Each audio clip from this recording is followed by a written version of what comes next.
the the brain is one of many subjects we cover. This one is what's amazing about it is how little we actually know. Like we are just starting to noodle around, just around the sort of the basic functions of the brain. We don't really have any idea how personality is built, I mean, we have some idea, but like the subtleties, like why we get along, whatever, all that stuff is totally unknown in terms of how the brain functions. But already, just by literally poking at the brain with, zapping it and stuff, we can do amazing things already, like ease the symptoms of terrible diseases and do all kinds of crazy stuff. But hey, before we get into the details of that, because here's the, can we talk about something I actually wanted to ask you about, which is sort of fear in general, the psychology, like I'm just thinking about like the subtleties of personality and the brain in general. I'm really interested by how different a person I am from the people that can handle fear in any real way. And you, I know, you had to watch people be really, really afraid for a living, and still do, really, even more so. And even more so now. I was going to say now, as a matter of now that you're really doing, observing a sport that you love, you see like how the people for me who can train themselves to be unafraid or can channel their fear in the face of getting pummeled by a big person, right? By a big dude, is an amazing thing to me. And how that trait is expressed physically in the brain versus how, a guy like me who's like, fuck, dude, I'll give you any money I've got. Don't beat me up. I'm not a fighter. The difference between our brains, who knows what that is? That stuff is so subtle. Well, you don't need to be, you don't need to have the ability to perform under pressure like that. You don't think? No, but if you did, you would. If your life depended on it, if you were in some sort of a Walking Dead situation and you had to deal with fear, you would deal with it. You think there's two kinds of people, basically? I don't even think there's two kinds of people. I'm sorry. No, I'm saying two kinds of people. Right. You're thinking just one kind of person.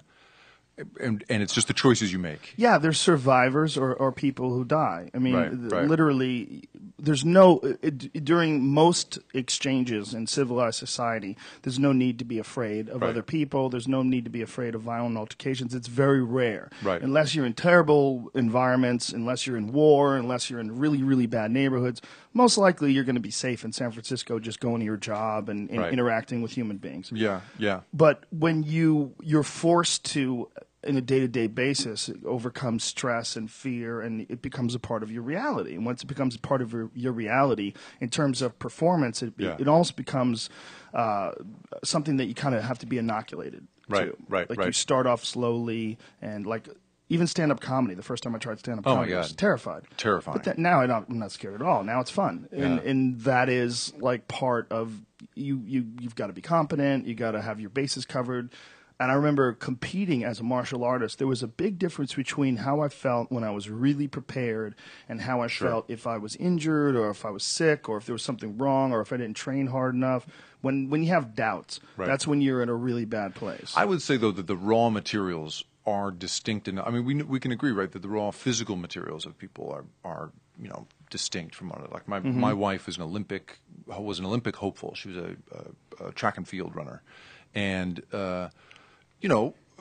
her body and its strength. I mean, she had a 30-inch vertical. She's 5'8", or 5'9", could hang from the rim, has hang time, all this stuff. I used to play ultimate frisbee in college, whatever. I took her out a few times to play it with us, and we'd never had a real athlete play before. She was out running all the dudes, all that stuff. There's distinctions between people that I think are just part of the thing. And I think there is an expression of that in the brain, that the brain is built differently for different things, which is not to say that you're wrong. No. But the question is that are those physical distinctions from her gifts from the womb, or is it from constant focus I think it's a little of both. Athletic activity? I think it's a little of both. I mean, fast twitch and slow twitch muscles. I mean, we know that, the difference between that, long calves versus the ones that are high and tight. And, there's jumping ability, there's sprinting ability versus being able to run long distances. There's just distinctions between people physically. It doesn't mean anything other than just genes are out there. That's what's amazing. So with the brain, with the way that it is distinct, can do amazing things. We're literally putting pins into brains now, delivering a little signal and turning off, seizures and turning off stuff. Like it is triggering amazing. memories, right? Yeah, triggering memories.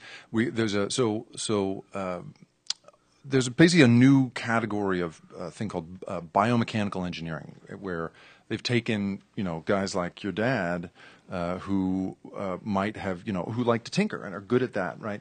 And turn that into combine them with a little bit of medical training, or maybe pair them up with a medical student. There's programs that do that. And being a biomechanical engineer, they're literally creating little devices that'll do stuff. And so in one case, in the case of dementia, it's basically putting a pin, essentially, imagine a pin, into the brain and delivering a little jolt. But first you have to pick out the pattern. So in this case, it was monkeys that had been taught a cartoon game, basically like a turn over and match the cards kind of game. And when they got it right, that signal, the computer picked that up, right? Software recorded that pattern. Then later, when, I don't know if it was the same monkeys or new monkeys, forgive me, but when they played again, they would use the signal to to stimulate the part of the brain that had lit up when the monkey got it right last time. And they found that they could increase the accuracy of the monkey by 10% on a consistent basis by jolting them right before they were about to make a decision, like hitting them with whatever the signal was at that time. Wow.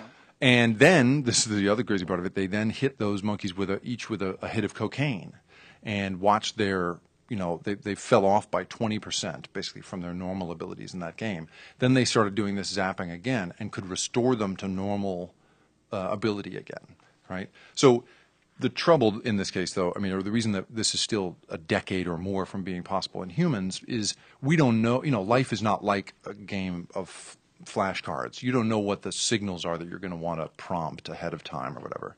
But they think that there's some memory stuff that might be, that we could in future sort of improve our memory, right? You have a little signal processor and a thing that would zap the right spots of the brain or whatever, could someday. It really is such a fascinating time in regards to what we were saying earlier about data and information, but also in the fact that we still have so much to learn when it comes to the human mind and the ability to recreate it, which is something that scientists are really actively focusing on right now. Right. I found an article in your magazine that I thought was really amazing, nice. Where scientists had created a tiny artificial brain that exhibits 12 seconds of short-term memory. Yeah. How nuts is that? Yeah, I know, exactly. Wow. Exactly. How long before one of those is in your pocket? I know. And it has all the information of the entire universe up what's until now. Totally.